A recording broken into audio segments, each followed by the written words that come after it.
I watched with anticipation as the dust from our attacks began to clear. A convenient gust of wind helped speed things along, and soon Basanoth and I were able to meet each other's eyes.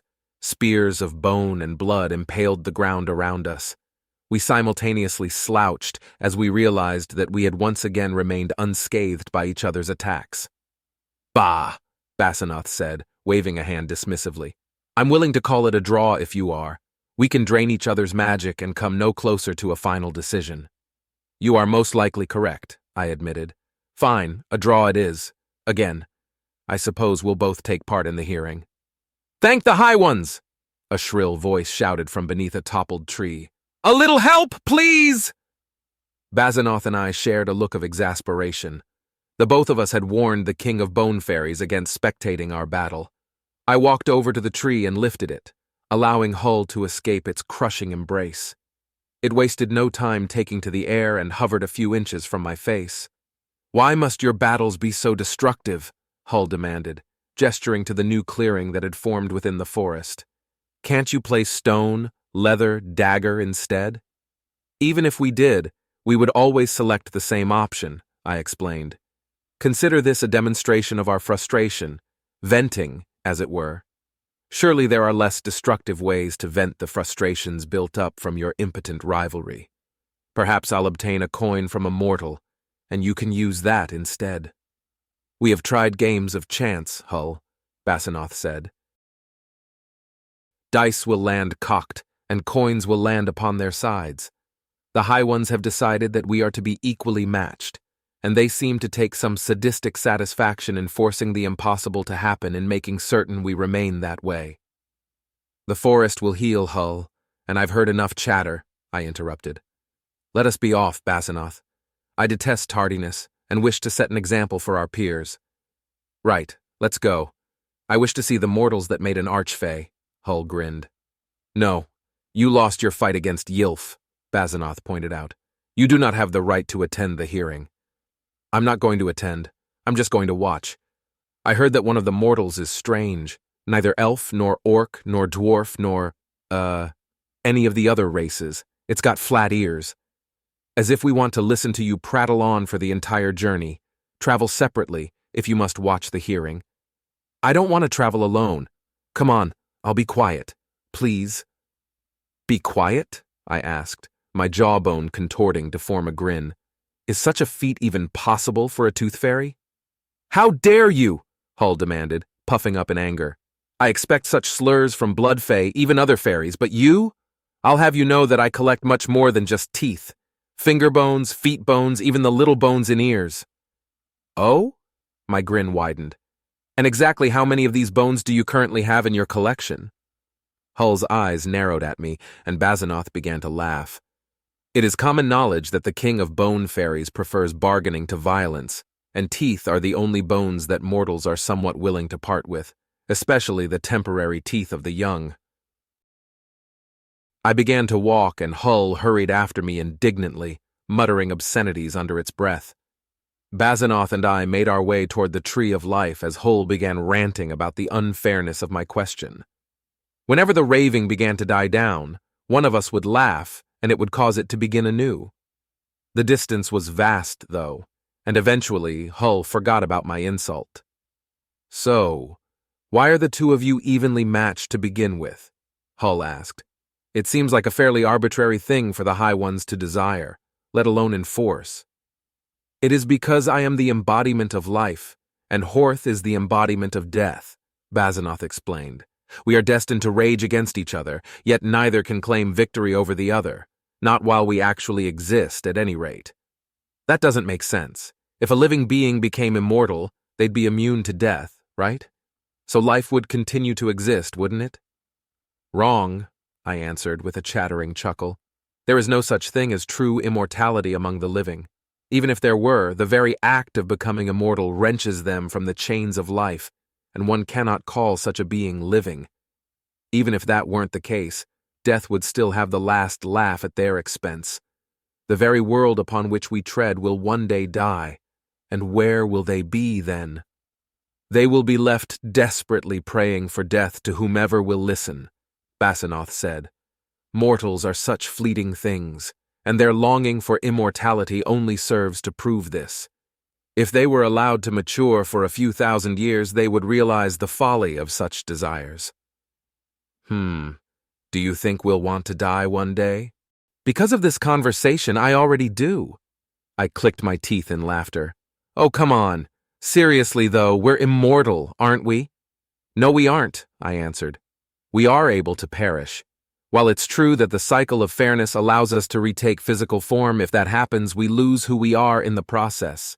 Death is not simply a loss of one's body, it is a loss of being. The King of Bone Fairies contemplated silently while the King of Blood Fae studied me with pursed lips as we walked.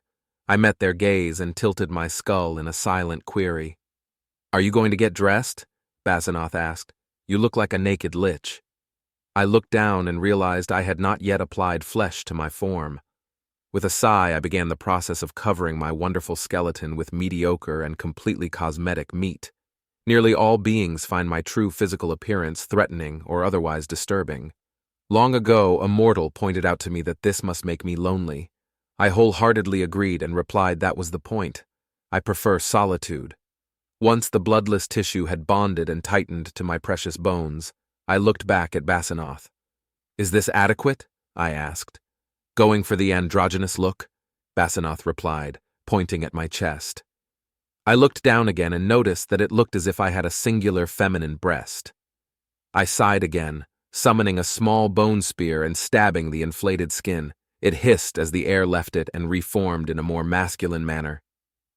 That looks good, Hull said. Still need actual clothes, though. It's never enough for you fleshy ones, I complained. First you cover your bones with meat, then you cover the meat with cloth, and sometimes you even cover the cloth with metal. Where does it end? At the armor, Basanoth laughed. I scoffed as I donned my coverings. The cloth was a simple tunic and pants made of various plants suited for the purpose, and the armor was similar in shape to Basanoth's, but made of bone instead of indurated blood. Once I was fully dressed, I made an exaggerated gesture to my outfit. Both of the other kings nodded their approval, and we continued on our trek. Before long, we came upon the clearing of life, and to my surprise, we weren't the first to arrive. Algebran and Tits had managed to find and bring the mortals, and the lot of them were sitting patiently. Yilf was also already seated, casually watching our approach. I detected Timothy's presence, but they were hiding in some foliage at the edge of a clearing. I gestured at the King of the Sprites, and Hull took my meaning and joined them. Basanoth and I made for our seats, but Algebran stopped us with a raised hand. He nodded at the mortals, 2 orcs and the much-discussed human, and they rose. The human looked exactly like the Archfey had described him, but slightly more road-worn. Horth, King of the Bone Fae, and Basanoth, King of the Blood Fae, Algebran said, then gestured to the mortals. May I introduce Yulk, Nash, and Nick of Clan Alta? Basanoth and I shared a glance, surprised by the fame of the familial name. Clan Alta, eh? Basanoth asked. I'm fairly certain that I owe one of your ancestors some comeuppance. A member of Clan Alta, an orc about your size and shape, challenged me to a duel about 50 years back. They used a bit of trickery to secure the win, and as their prize they took my I suppressed a laugh, as I noticed what had given Basanoth pause. The King of Blood Fae was staring at the belt of the orc known as Nash, upon which rested a serrated battle axe. I recognized it immediately. My axe, Basanoth finished their sentence. Pray tell, Nash of Clan Alta, how did you come about ownership of Bonebiter? The orc's eyes widened as he instinctively reached for the axe. Instead of drawing it, which would have been a fatal mistake, he ran his hand over it. I bought it from the Adventurers Guild, he explained. My father owned one that was almost just like it. Basanoth and I looked closer at the axe. It was very similar, but contained much more iron than Bonebiter could have. Even though the extra iron makes it a more effective weapon against me, Basanoth would be unable to safely wield it. We exchanged a look. I see, Basanoth laughed. A near-perfect replica. Does your father still have the original? I'll gladly face him again for the chance to regain it, though He's likely getting on in years, so perhaps we should do a battle of wits instead. My apologies. Nash bowed his head slightly. My father is long dead, and he was buried with the axe. It was his most cherished weapon. I see. You have my condolences. It fills me with a bittersweet happiness to know that he enjoyed my axe so much. Basanoth had it made specifically to give them an edge against me, I explained. Then he immediately lost it to your father. That's true. I retrieved the weapon and ran into your father on my way to challenge Horth. I was unaware that your father had been living wild, as he put it, and agreed to face him for the axe. If I had won, I would have gained his blood, but I fell into one of the traps he had set to catch food for the night. As a result, he took the victory and my axe. Basanoth sighed. And to top it off, the smith that crafted it was hit by a falling star before I could ask them to make another. They were reborn, of course, but lost all memory of how to fashion metals. Divine intervention, I nodded. That's what you get for trying to surpass me. The mortal's eyes widened in horror at our little exchange, except for the sorcerer named Yulk. His eyes remained calm and collected, as if he wasn't the least bit surprised to hear anything that was being said. I found this curious, but before I could ask him anything, Basanoth turned to the human. So, Nick, you must be the one that made a couple of new archfey. Yes, but not on purpose, Nick stammered nervously. How exactly does one make accidentally two archfey? I asked, bemused. Well, they stopped us on the road because they wanted our names, but since we need our names, I gave them new names, and then they were archfey. Takes quite a lot of power to create a name for a fey, Basanoth said. However, that isn't enough to make an archfey. It shouldn't be, at least, I added. Though we're not exactly experts on the matter, Momuldobran would know more. Just where is the king of the archfey? Having a conniption, Tit said jovially. They'll be joining us shortly. A conniption? What for? A bunch of things, really. First, the fact that we were made archfey under mysterious circumstances. Then my name and the fact that I chose it. Finally, some of the sprites killed his favorite tea tree as a prank. I instinctively glanced toward Tamithi, who winced and shrank back further into the foliage. Hull was resting upon the sprite's shoulder and had to fight a branch to remain there. Basanoth let out a heavy sigh. I really liked the tea from that tree. Not to worry, Tit said. They were smart enough to save a cutting of the tree, and we've already got it planted. It'll take a few years to grow up, but we'll still be able to enjoy Momuldobran's special brew at some point in the future. I am pleased to hear that, Momuldobran said, appearing as if from nowhere. Or rather, my rage is lessened by the news. We did not gather here to discuss my anger, though. Didn't we? Tits asked with a grin. I thought the whole point of this hearing was to discuss how archfey were made without your consent. Isn't that one of the things you're sore about? Momuldobran stared at Tits, obviously trying to make the archfey's head explode with willpower alone. I found myself becoming a tad impatient at their antics, so I clashed my teeth loudly to snap the king of archfey out of it. It glanced at me with ineffectual annoyance, then cleared its throat. Algebrun, please perform the introduction so that we may get started, Momuldobran said. We have a lot to discuss. Wait. Are you saying you're going to drink my phylactery? The skull asked incredulously. Obviously, I jeered at the defeated lich. The phylactery in question was a completely enclosed glass vial, without a cork or lid to grant access to its contents. I would have to find a way to break the glass without spilling the precious blood within. Breaking it in such a way that glass got into the blood would also be inconvenient. I spun the vial between my thumb and forefinger as I pondered the problem. I'd rather you didn't, said the lich. Your opinion is as noted as it is irrelevant. That's not just blood, vampire. It's blood that has been thrice cursed and forcefully imbued with dark magics that have been forgotten to time. There's no telling what will happen to you if you drink it. Best case scenario, you die, and I'm stuck in here as a skull until I can find some way to regenerate. You believe that's the best case scenario? Yes, I do. To give an example of the many potential worst-case scenarios, you could become a flesh-eating mutant, doomed to mindlessly wander these halls until an adventurer puts you out of your misery. Why bother trying to talk me out of drinking this? I asked. It isn't as if it's your only phylactery. I can smell another one lurking around here somewhere. Oh, the talking skull said. So that's why you haven't killed me. Yes, now answer my question. I care because I do not know what will happen. I have a deep-seated hatred of surprises. Seems more like a fear. The skull paused, considering its next words. The two are intrinsically linked. Regardless, this is what I came here to do, I said as I set the skull down on the throne and licked the end of the vial. Please, we can probably... The lich trailed off as it was drowned out by the shrill whine of my claw scoring the glass. Once I had completed the score, I gently squeezed the vial until I heard cracking noises. I repeated this process until the cracking had ceased. Then I flicked the end of the vial, sending it flying and leaving me with a freshly opened phylactery. We can find another way to do whatever it is you're trying to do, the lich pleaded, panic edging into its voice. You don't have to do this. Calm down, I replied with a smirk. Everything will be fine. No, it won't. You're about to make a terrible... The skull's semi-ethereal voice seemed to fade away as the overbearing smell of magically enriched blood made its way to my nostrils.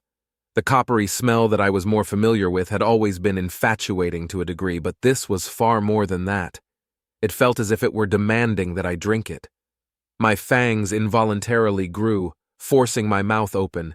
In the back of my mind, I knew what was happening. The being in my dreams had told me of whispers and their effects. Despite this knowledge, my hand moved toward my mouth of its own volition, and I lacked any desire to stop it. A single drop of the blood touched my tongue, and shockwaves of pure pleasure spread throughout my body. It was like nothing I had ever felt before. Better than the most delicious dessert, better than a gentle massage after a long exercise, better even than making love. I shuddered in ecstasy before draining the phylactery in one gulp.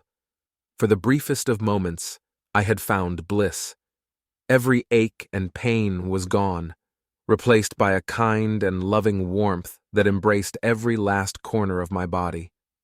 Then the pleasure turned to an equal and opposite measure of pain. It felt as if all of my muscles and tendons were trying to move in opposite directions, fighting each other in the process. My bones began to crack as if they were breaking, and I heard a scream as I was forced into doubling over. I briefly became aware of the fact that the screaming was coming from my own mouth before I fell to the ground. My head smashed against the smooth tiles, and I was suddenly free from the pain, floating in a void that was rapidly becoming familiar. Finally, the raspy voice said. I was beginning to think that you had somehow missed what you needed to do. What? I ran out of breath and silently cursed myself for even trying at this point. What happened? You drank the lich's phylactery just as you were meant to. Now you will have power. I remember pain. So much pain. Too much pain to survive. I'm jealous. The ability to feel must be so wonderful and horrible. Interesting to say the least. But why did it hurt so much? Power can only be gained through pain, either your own or someone else's. In this case, your pain was necessary. Your body is reconfiguring itself, which is exactly as pleasant as it sounds. What is it reconfiguring into? Is that a hint of vanity I hear in your voice? It laughed. Are you worried for your physical appearance? No need. You will retain your appearance, though your musculature will be mildly larger than it was before. The reconfiguration mostly impacts your internal organs, and fangs, of course. That doesn't answer my question. It's less fun if I have to give you the answers to everything, the being sighed. Fine, I will spoil the surprise. You are becoming a being that this world has not seen since before the Cataclysm Wars, a master vampire. Its answer left me speechless. It is common knowledge that vampires become more powerful as time passes, growing in strength, speed, magical prowess, and even intelligence. However, this growth is as dramatic as it is mysterious, and does not occur in brood or half-breeds. As such, I had dismissed the knowledge as quickly as I had been forced to learn it. All of it came flooding back, though, as I struggled to cope with what I had just been told. Master vampires are the penultimate form of vampire ascendancy. They are faster, stronger, and capable of much more devastating magical feats than any other vampire. Some vampires spend their entire unlives trying to discover how to become a master. Unfortunately, no vampire wants another vampire to become a master. Masters can use their powers of suggestions on lesser vampires, forcing their intentions upon them as if they were mere fledglings or brood. As a result, all of the research into how to become a master was as jealously guarded as it was fruitless. There's nothing more terrifying to a vampire than to have all of their plans and schemes laid low by a master vampire who has need of them. Of course, these hypnotic powers have limits. I don't know specifically what those limits are, but there were at least 10 masters in the ages before the Cataclysm Wars. 4 of them fell to mortal armies, 2 of them fell to other masters, and the rest fell to betrayal. This includes the founder of the Night Kingdom, who was usurped. A master vampire? I finally asked. And what am I to do with this gift? Your only obligation to me is to do what comes natural to you. It will take you some time to get used to your new body, though, and bear in mind that consuming blood is no longer optional. You need less of it than a standard vampire does, but you will perish if you do not feed. I don't suppose you can tell me where I can find blood. It is within my capabilities, yes. There is a town relatively nearby, to the southeast of the entrance to the dungeon. There is a hidden tunnel that leads to an abandoned manor within the town. The locals believe this manor is haunted, and most avoid it if they can. Won't a drow stand out in a dwarven town? The town is racially mixed, but yes, a drow will stand out. That won't be a problem. Why not? I cannot say. I'm already towing the line regarding what I can tell you. I understand. I'll find the hidden tunnel. Can you tell me more about my abilities? Not in detail. Suffice it to say that you're in for a surprise after your first meal. The entity began to laugh, and before I could ask it to clarify, my eyes snapped open. I took in a breath and noticed smells that I hadn't noticed before. Even the smells that I had noticed before smelled more defined and pungent. My ears were ringing, and I tried to put my hand to my forehead to soothe the ache behind my eyes. Instinctively, my head tilted to the right as my right hand sailed past it and smashed into the floor, cracking the stone tiles. I stared at the broken tiles in shock for a few moments before I realized the ringing in my ears had turned to buzzing. Buzzing that sounded suspiciously like someone attempting to communicate with me. I closed my eyes, shook my head, and swallowed to clear my ears of pressure. "Do you still have your wits about you, vampire?" asked the Lich. "Or have you been driven to madness by the potency of my blood?" "Do not worry for me, Lich. I am cognizant of my surroundings," I said with a grin that demonstrated my new fangs. "Gods, your fangs! What in the hell's happened to you?" I licked my teeth, inadvertently shredding my tongue in the process. I quickly closed my mouth to hide this blunder. I pretended to clear my throat as I waited for my tongue to heal enough to reply.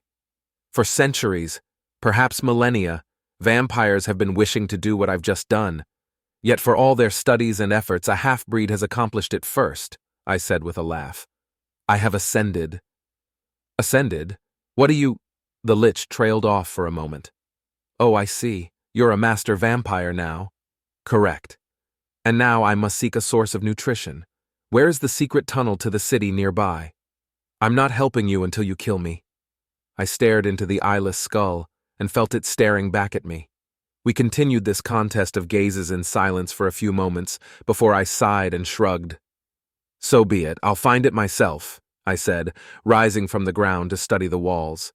You're going to leave me here, then? What better place for you than your throne? This isn't my throne. Then whose? I trailed off as I found a disguised switch. No, it doesn't matter. I have more important matters to attend to. I pressed the switch and a door hidden within the wall silently slid open. I looked back toward the Lich with a cruel grin. Farewell, Lich. Fret not. I'll return soon. I hope not. I laughed and entered the hidden passage. I found another switch inside which closed the hidden door behind me. This passage led to another room, filled with odds and ends that indicated that it was a mixture of an apothecary and library, both of which had seen extensive use fairly recently. I explored this area, finding several rooms in various states of disrepair. I found a kitchen, a room with several destroyed beds, an armory full of rusty equipment, empty jail cells, a dining hall with rotted furniture, a surgical suite, and an abandoned altar to a long-forgotten malignant entity. Finally, I came across the tunnel that my own malignant entity had spoken of. As I traveled this tunnel, I realized that it opened up many possibilities for me. Instead of leaving the corpses where they lay, I could bring them back with me and create my own vampire horde. I could even purchase the manor at the end of this passage, becoming a well-respected member of the town. Before long, I could take control of the town and raise an actual army. With this army, I could attack the Night Kingdom with no need of plots or secrecy. Then the vampires that managed to survive King Lofin's purge would be forced to bow to my will. I would be able to expand our borders, using the drow as fodder for brood. It was with these pleasant thoughts in mind that I came to the end of the tunnel. I found another switch, opening another secret door and allowing me access to the manor. It was decrepit. I had entered into the foyer, and great marble columns covered in mold and moss greeted me. The two larger columns held the ceiling, and four smaller ones held up the staircase, the center of which had collapsed. The giant windows surrounding the doors had all been broken and boarded up. The tile flooring was partly covered by a rug that must have cost a lifetime's worth of earnings, but was now as worthless as the detritus covering it. Even through all the wear and tear of time, I could see how splendid this place had once been. I found myself a little jealous, for my own manor could hardly compare. I wondered what had caused this town's populace to find it so loathsome, but my theorizing was interrupted by a very welcome scent. Prey. I quickly and quietly tracked the scent, and found someone sleeping in what had been the dining room. An obviously homeless elf was resting on a table which had lost its legs. The smell of his day-to-day life was repugnant, but thankfully it was overwhelmed by the scent of his lifeblood. Happy to find my first meal, and potentially my first lackey, I bit into him with such speed that he didn't even have time to wake before his blood was gushing into my waiting maw. I greedily gulped it down in record time, feeling the warmth flood through me. Even after his heart stopped, I drank until there was no blood remaining. I dropped the elf and instinctively felt a change occur within me. My current physical form malleable. It can change, bend, morph into something else. Someone else even. I can grow taller or shorter, fatter or thinner, darker or lighter. While the process of changing is magical, the change itself is physical in nature and cannot be detected via magical means. Shape-shifting, a skill that many of the fair folk use to wreak mischief and mayhem among mortals. The knowledge of this ability and its endless possibilities swarmed my mind even as my newest victim looked up at me. His newly acquired fangs were on full show within a childish grin. I stood and he moved into a kneeling position, still looking up at me with the same expression. "Are you ready to serve me?" I asked. "Yes, master,"